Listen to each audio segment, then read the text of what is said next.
मोकामा के जेडीयू विधायक अनंत सिंह यानी छोटे साहब, उनको तो जमानत मिल गई है, एंटीसिपेटरी बेल मिल गई है, यानी अग्रिम जमानत मिल गई है। लेकिन उसके पीछे खेल क्या हुआ, और ये एंटीसिपेटरी बेल जो उनको मिली है, न सिर्फ उनको बल्कि उनके साथ जो और जैसे वो गुंजन सिंह हैं जो भोजपुरी गायक हैं वो, और उसके अलावा और भी जो 7 और आरोपी जो इनके साथ नाम दर्ज हुए थे, नाम जिनके, वो सारे लोगों को एंटीसिपेटरी बेल मिल गई। लेकिन अब इस एंटीसिपेटरी बेल मिलने के बाद से बिहार की राजनीति में क्या कुछ होने वाला है और किस तरीके से ये बेल मिली है, क्योंकि जो आप देख रहे हैं उसके पीछे का सच कुछ और है,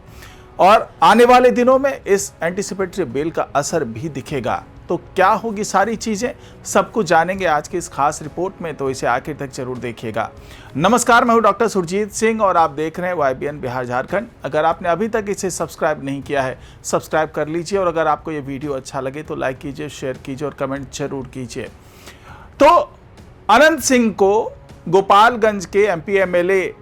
जो कोर्ट है, जिसमें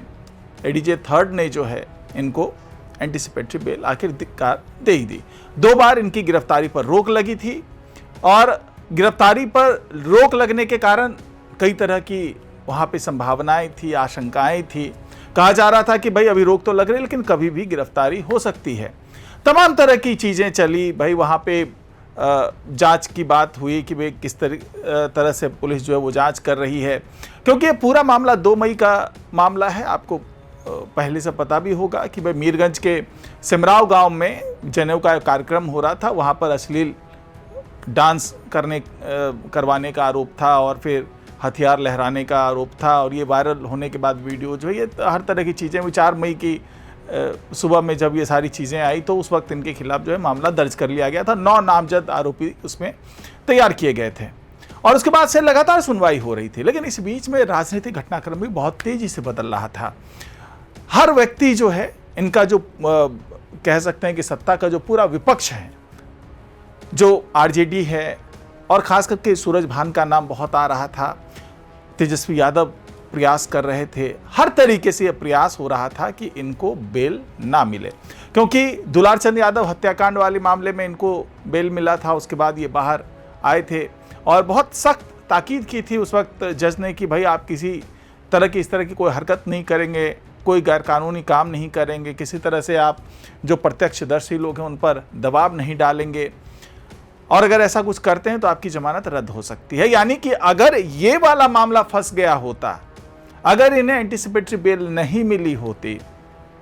तो मामला फंस सकता था। ना सिर्फ केवल इस मामले में, बल्कि दुलार चंद यादव हत्याकांड का मामला भी खुल के आ जाता और शर्तों की अवहेलना करने का आरोप इन पे लग जाता। तो दोनों तरफ से मामला फंसा हुआ था। और मामला क्यों फंसा? मामला इसलिए फंसा, ये इतना बड़ा मामला था नहीं जितना बड़ा बन गया। दरअसल हुआ ये था कि ये जब वीडियो वायरल हुआ और वहाँ के SP साहब ने, गोपालगंज के विनय तिवारी ने जो है वो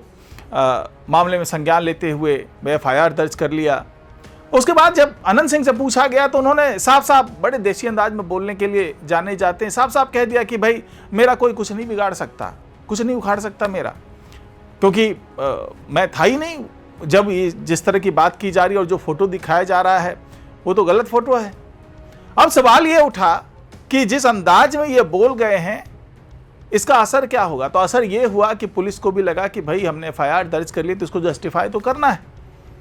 और मामला चूंकि अनंत सिंह से जुड़ा हुआ है, अब सत्ता पक्ष से जुड़े हुए अनंत सिंह है, JTU के विधायक हैं, तो अब सत्ता पक्ष के सामने धर्म संकट ये खड़ा हो गया कि अगर वो अनंत सिंह को थोड़ी सी तरजीह देते हैं, उनको सेफ पैसेज देते हैं, तो दिक्कत हो सकती है। क्योंकि जिस जंगल राज की बात करके BJP सत्ता में आई थी, कहीं वैसा ही कुछ आरोप इन पर ना लगने लगे कि भैया देखिए अपने विधायक को ये बचा रहे हैं। तो वहां पर बिल्कुल ये था कि भाई ना निगला जा रहा था ना उगला जा रहा था, सांप से छूंदर वाली हालत हो गई थी, और विपक्ष लगातार दबाव डाल रहा था कि भाई इनके खिलाफ गिरफ्तारी वारंट जारी कीजिए, इनको गिरफ्तार कीजिए। लेकिन इस बीच में कानून विशेषज्ञों की पूरी टीम इस पूरे मामले में जुड़ी हुई थी। हाईकोर्ट के वकील कुमार हर्षवर्धन लगातार लगे हुए थे, इनका पक्ष रख रहे थे अनंत सिंह का, और 2 बार गिरफ्तारी पर रोक भी लगी, क्योंकि जिस तरीके से हुआ था कि भाई जो हथियार दिख रहे हैं वीडियो में उसकी बैलिस्टिक जांच की जाएगी, तो वो भी नहीं हो पाई, समय पर उपस्थित नहीं हुए अनंत सिंह। उसके बाद फिर मामला और ख़राब होता हुआ नज़र आया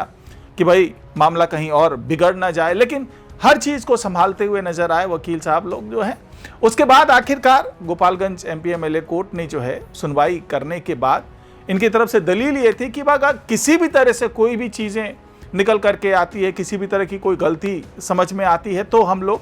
इसमें जो है गिरफ्तारी हो सकती है। ये आरोपी बहुत दूर नहीं है, यहाँ पे ही मतलब बाढ़ में इनका रहना होता है, और साथ ही ये सम्माननीय विधायक हैं, इसलिए भाग जाना या फरार हो जाना ऐसा कुछ होने वाला नहीं है। इस दलील को कोर्ट ने भी समझा, और साथ ही पुलिस को जो तमाम सबूत पेश करने थे, जो तमाम रिपोर्ट्स लगानी थी, वो रिपोर्ट उस तरीके से नहीं लगी जिस तरीके से पुलिस ने दावा किया था कि ये इस तरह के, चाहे FSL की रिपोर्ट हो, चाहे बैलिस्टिक रिपोर्ट हो, जिससे ये मामला पुष्ट हो रहा हो कि भाई जो आरोप लगा रही है पुलिस वो सही आरोप लगा रही है। तब हालात ऐसे बने कोर्ट में जब सुनवाई हो रही थी, तो पुलिस का पक्ष थोड़ा कमजोर होता हुआ वहां पर नजर आया। तब ये कहा गया कि इसके पीछे जो है वो एक बड़ी शक्ति कह लें, या यूं कहें कि सत्ता का संरक्षण भी इनको प्राप्त है, कि पुलिस जिस तरीके से पहले बहुत हमलावर थी, बहुत आक्रामक थी, वो तेजी बाद के दिनों में दिखाई नहीं दी। जो तमाम आरोप लगाए थे पुलिस ने FIR दर्ज करते वक्त, जिस तरीके से इसे नाक की लड़ाई बना ली थी पुलिस ने, वो तेवर बाद में दिखता हुआ नजर नहीं आया। क्योंकि अगर सख्ती बढ़ती जाती, सही समय पर सारी रिपोर्ट लगाई जाती, बैलिस्टिक रिपोर्ट लगाई जाती, तो हो सकता था कि केस में थोड़ी जान होती और मुश्किलें बढ़ सकती थी छोटे सरकार की, लेकिन ऐसा होता हुआ नजर नहीं आया। अब विपक्ष का यह आरोप है कि जानबूझ करके उनको एक सेफ पैसेज दिया जा रहा है, जबकि सत्ता पक्ष यानी BJP JDU उनका साफ साफ कहना है कि भैया कानून सबके लिए बराबर है, और सबके साथ जो भी अपराधी लोग होंगे, जो सबके साथ व्यवहार होगा वही इनके साथ भी व्यवहार हो रहा है, इसमें हमारा कोई दखल नहीं है। ये पूरा फैसला कोर्ट को करना है, और कोर्ट ने साक्ष्यों के आधार पर जो भी फैसला दिया है उसको मानना चाहिए। अगर एंटीसिपेटरी बेल मिल गई है सभी 9 नामजद आरोपियों को, तो इस एंटीसिपेटरी बेल को तमाम कानून की धाराओं के तहत दिया गया होगा, तो इसमें सरकार का तो कोई लेना देना नहीं है। लेकिन विपक्ष का कहना है कि भाई चूंकि पुलिस जो है वो सरकार के इशारे पर काम करती है, तो इस मामले में भी हो सकता है कि ऊपर से दबाव आया हो कि आप इस पे बहुत ज़्यादा सख्ती मत कीजिए, थोड़ी सी ढिलाई छोड़िए, सबूत सारे जो हो सकते हैं उसमें थोड़ी सी नरमी बरतिए। तो इस तरह के आरोप विपक्ष वाले लगा रहे हैं कि ऐसा कुछ हुआ होगा। हालांकि क्या हुआ ये कहना तो मुश्किल है, लेकिन इसका असर आने वाले दिनों में पड़ने वाला है, क्योंकि जिस तरीके से राजनीतिक विरासत सौंपने की मुहिम में जुटे हुए हैं अनंत सिंह, तो उससे ये लग रहा है कि अब बहुत तेजी से वो अब जो विरासत है अपनी सौंपेंगे। जैसे बड़े बेटे को सौंपने की बात चल रही है, मोकामा और बाढ़ का जो क्षेत्र है, तो वो तैयारियां बहुत चल रही है तेजी से, और अनंत सिंह किसी भी विवाद में पड़ने से बच रहे हैं। कोई भी इस तरह से आक्षेप लगे, वो नहीं चाहते कि उनके ऊपर किसी तरह से ब्लेम आए, इसलिए अब मीडिया से भी धीरे धीरे दूरी बनाना शुरू कर दी है उन्होंने, क्योंकि उन्हें ऐसा लग रहा है कि कई बार जो है मीडिया उनके बयानों को, उनके तथ्यों को जो है वो तोड़ मड़ोड़ के पेश करती है, जिसके कारण उनकी मुसीबतें और बढ़ जाती है। तो अब आने वाले दिनों में मोकामा की राजनीति बदलती हुई नजर आएगी, और जो विरासत सौंपने की बात है उसकी तैयारी जोर शोर से चल रही है, क्योंकि अनंत सिंह को इस बात का आभास है कि आने वाले दिनों में किसी न किसी मुसीबत के कारण अगर एक बार फिर वो जेल पहुंच जाते हैं तो फिर अपने बेटे को एस्टैब्लिश नहीं कर सकते। तो एक बड़ी राहत एंटीसिपेटरी बेल मिलने के बाद उनको मिली है, और उम्मीद की जा रही है कि आने वाले दिनों में उनकी तरफ से कुछ सकारात्मक पहल होती हुई नजर आएगी। तो फिलहाल आज की रिपोर्ट में इतना ही। नमस्कार।